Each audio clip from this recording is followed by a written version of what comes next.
One of the more underrated junglers is Crunch. Since he's come out, he's been doing okay, but until Stinger Boost came out, he really started to shine. Now, he's very effective in a certain scenario, when the enemy team doesn't have very much CC and you have an okay amount yourself. Crunch can shine in this scenario. In this deck, we're trying to make him a good damage assassin in the early game, transitioning into some utility, and then some late game tank.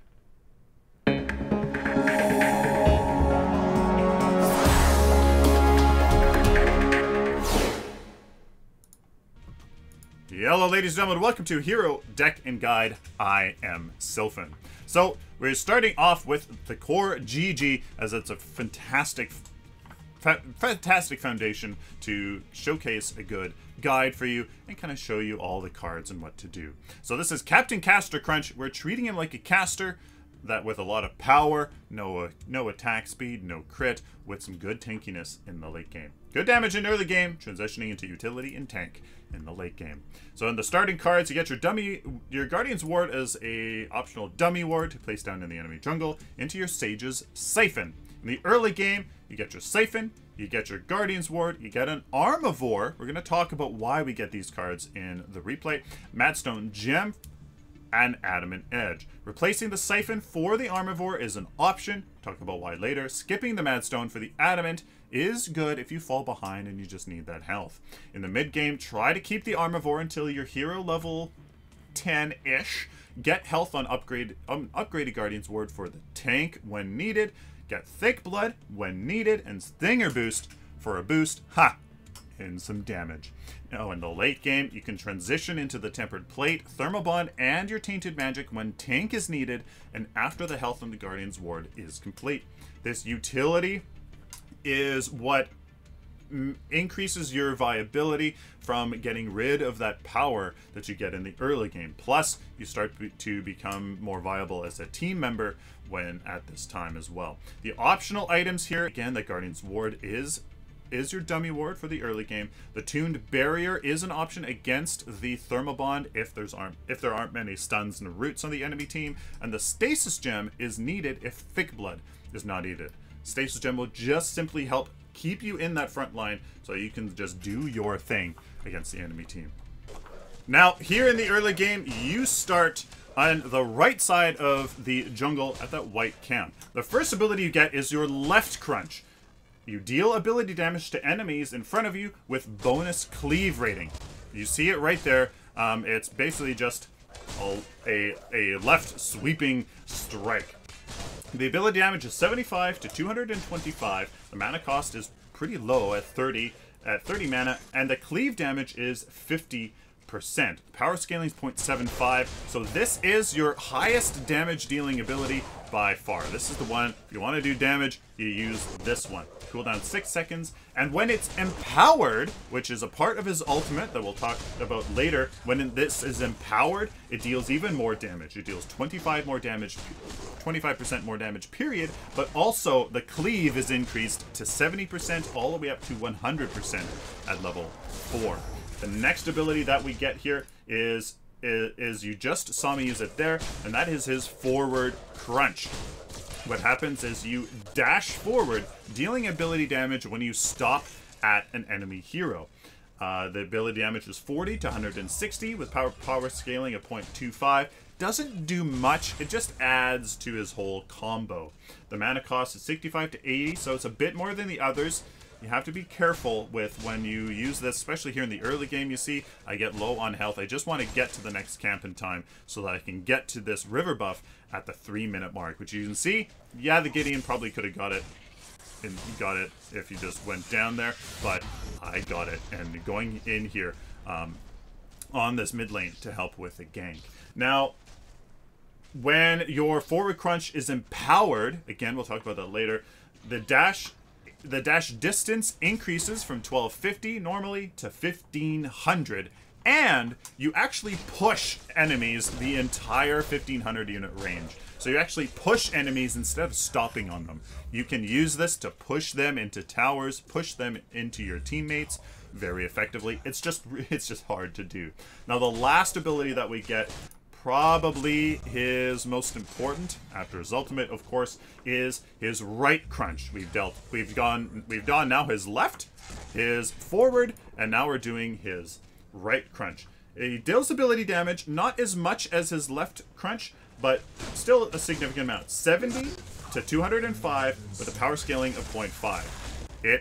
It deals an okay amount of damage, just not as much as the left one. As you can see, as a jungler, I had to go and help my safe lane because of the two-person gank there, and I got the 2 kills. Fantastic. Keep your eyes peeled on the mini-map, because as a jungler, it's your job to manage the jungle, but also help out your lanes. Now, the right crunch also applies a movement speed slow, normally when not empowered. The slow is 200 to 350. It is fairly significant. The cooldown's 10 seconds, so it's a little less than it's a little more than your left crunch. You don't have to actually worry about it because of his ultimate. Again, we'll talk about that later. When this ability is empowered, though, its viability and usefulness skyrockets, because it not only becomes, it's not a slow anymore, it's a knock-up stun.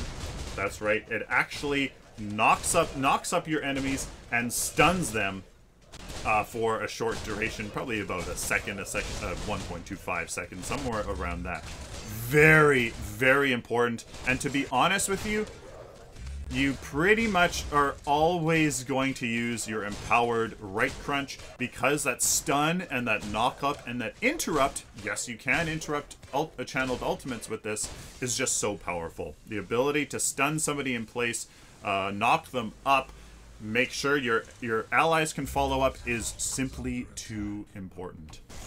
Now, his ultimate we're getting very, very soon, and it's really important. What it is, it's called right crunch. Or sorry, re-crunch. It's re-crunch. So we have left crunch, right crunch, forward crunch, and now his ultimate, re-crunch. There's 2 passive components to it.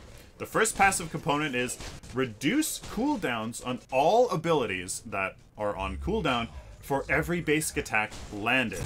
So the more basic attacks you can land, the more your abilities will be reduced in their cooldowns. Another passive part is that every 3rd ability used within a 6-second time frame, I believe, will be empowered. So all of those empowered states of the previous abilities we've been talking about, every 3rd ability will be empowered. So you go left crunch into right crunch into a re-crunch, that re-crunch will be empowered. Now, the active part of re-crunch is that it repeats the last ability used. That's right. So if you go right crunch into re-crunch, your re-crunch will just be another right crunch. If you go left crunch into re-crunch, your re-crunch will be another left crunch, etc., etc. This also means you can go forward crunch into a re-crunch to dash twice, which is a great way to escape. You can see here that I use my empowered right crunch to knock up that phase, because I know she's going to blind me, so I'm like, nope, you're just not going to go anywhere for this duration that I'm blinded. Another reason why I think crunch is a bit is okay against phase, because you just go 1, 2, 3, and you can stun her, knock her up for the duration of that blind. Works pretty darn well. Now, re-crunch, you have to be careful with what you re-crunch because of that 3rd empowered ability. If you want something empowered, you got to think, what is that 3rd ability that I want to use, etc., etc. Now, some few tips with crunch. A few things. Crunch, he queues his abilities. Yeah, I think he's one of the only heroes that queues his abilities. So, for example, if you were to go Q-E-R right click, crunch will do all 4 of those abilities once after another without you having to do anything.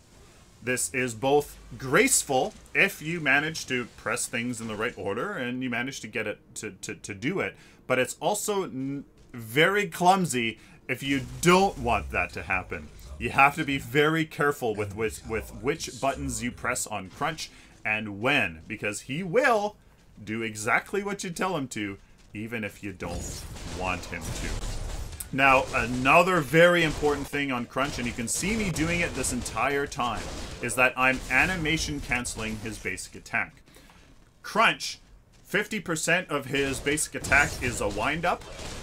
He hits, and then the next 50% of his basic attack is the follow-through. So you have 50% wind-up, and then 50% follow-through. What you can do is the 50% wind-up and hit, you can cancel the follow-through with an ability. So you can actually go boom, ability, boom, ability. So you can animation cancel and basically get rid of that last half of his basic attack, meaning you can attack faster, more often. Not only does this make sure you have basic attacks in between your abilities to do good damage, but it also means you can get basic attacks off quicker to increase that cooldown reduction from your ultimate. Here you can see I used the empowered left crunch to cleave down those raptors, and I think I actually got 2 of them from the enemy team here. Now this Yin unfortunately dives the tower and takes me out, but we did a pretty good job. I should have used my re-crunch there. I just used my forward. I could have used my re-crunch to dash further away. So animation canceling on Crunch is very, very important. The one thing you have to know is that with Monolith and all these animations being increased and stuff like that, Crunch, you may or may not have enough time to weave in basic attacks. Sometimes it is better to not basic attack and just go 1, 2, 3 ability.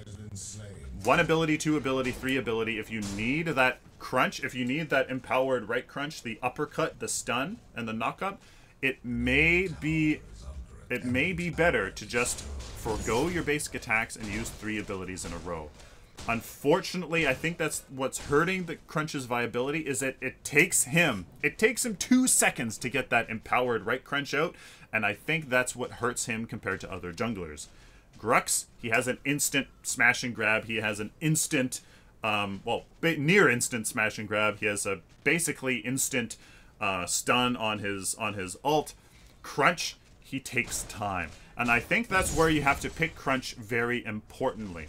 Your team needs an okay amount of crowd control so that Crunch can get his 2 seconds off in order to get his empowered right crunch off.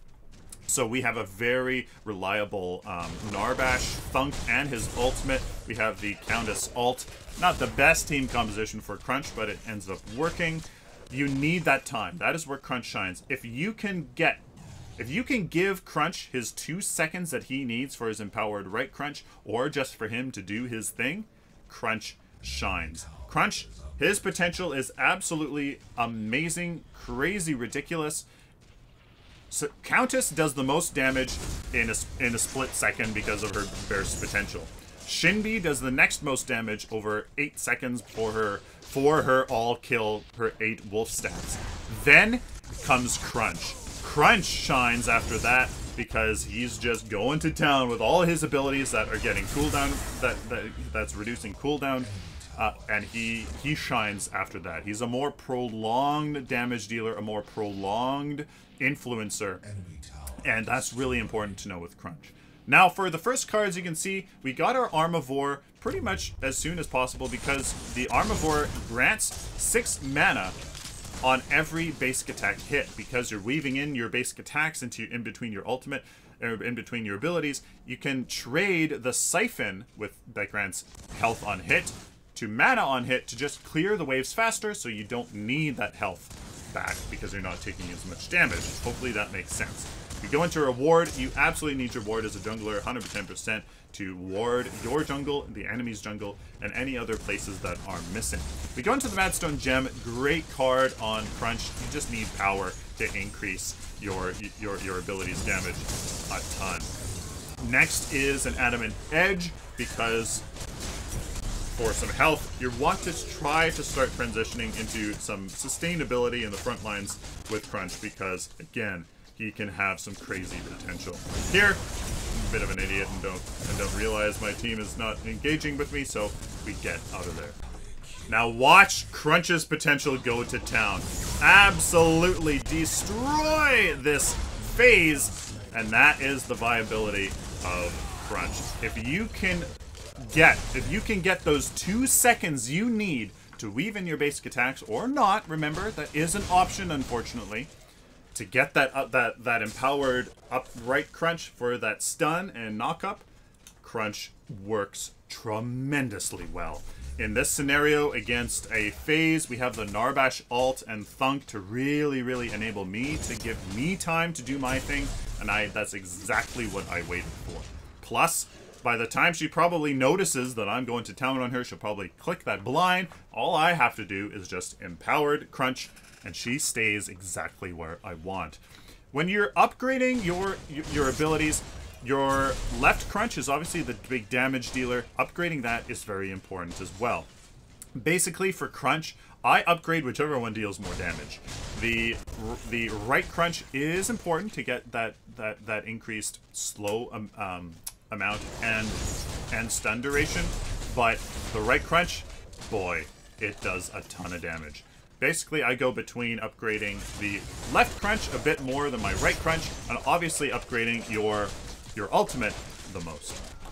So here's another example of why that empowered right Crunch is just too good. Stop this Chimera here. I go after this Yin, but your right Crunch actually goes up into the air, believe it or not. It's kind of silly, but hey, it works. Stun that Yin, Countess comes in, I delete, or the Revenant deletes her, and then I come in, again the right Crunch to secure this phase, and there is unfortunately a weird interaction where you hit them so high they bounce on your head most of the time, and then they jump into weird places. I wish that didn't happen. I wish they were just knocked up, you know, the distance of their model, where people couldn't go under them.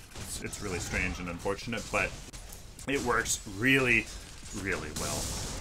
So here's a good example of how Crunch, his abilities queue up and they can really mess you up. So here I'm like, oh, the Yin, but I do my forward Crunch thinking I would get right on top of her into my right Crunch, into my re-Crunch for the uppercut, but I didn't get to her. So because I pressed those buttons before thinking, Crunch performed the actions and it messed me up.